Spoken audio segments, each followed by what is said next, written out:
எனக்கு ஆண்டவர் தந்த வாக்குத்தத்தத்துல சிலது உடனே நிறைவேற்றிட்டு, சில வாக்குத்தத்தை நிறைவேற 1 வருஷம் ஆச்சு, சில வாக்குத்தத்தை நிறைவேற 5 வருஷம் ஆச்சு, சில வாக்குத்தத்தை நிறைவேற 30 வருஷம் ஆச்சுது.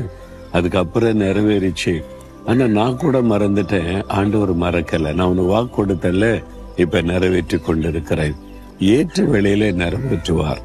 நம்ம தான் நினைப்போம், பிந்துறேன். ஆண்டவருக்கு எல்லாமே கரெக்டா தெரியும். அவர் முந்தவும் மாட்டார், பிந்தவும் மாட்டார். சரியான டைம்ல வாக்கு தத்தத்தை நிறைவேற்றுவார். ஆபிரகாமுக்கு அப்படின்ட்டு ஆண்டவர் வாக்கு கொடுத்தார். அது கால கடற பிந்துற மாதிரி அவங்களுக்கு தெரிந்தது இல்லை. கரெக்டான வேளையில ஆண்டவர் கொடுத்து ஆசீர்வதித்தார். அதனால தான் இன்றைக்கு வரைக்கும் அதை ஒரு பெரிய அற்புதமாய் தியானித்து நம்ம ஜெபித்து கொண்டு இருக்கிறோம். அதனால ஆண்டவர் கொடுத்த நல்வார்த்தை நிறைவேறும். ஒண்ணு சொன்னு போகாதுங்க. விசுவாசத்தை விட்டு விடாதங்க. ஆண்டவரை பார்த்து சொல்லுங்க, ஆண்டவரே எனக்கு வாக்கு கொடுத்திருக்கிறீங்க, நீங்க சொன்ன நல் வார்த்தையை நிறைவேற்றி தருவீங்க, நான் விசுவாசிக்கிறேன். அப்படி சொல்லி பாருங்களேன், ஒரு பெரிய சந்தோஷம் வந்துடும்.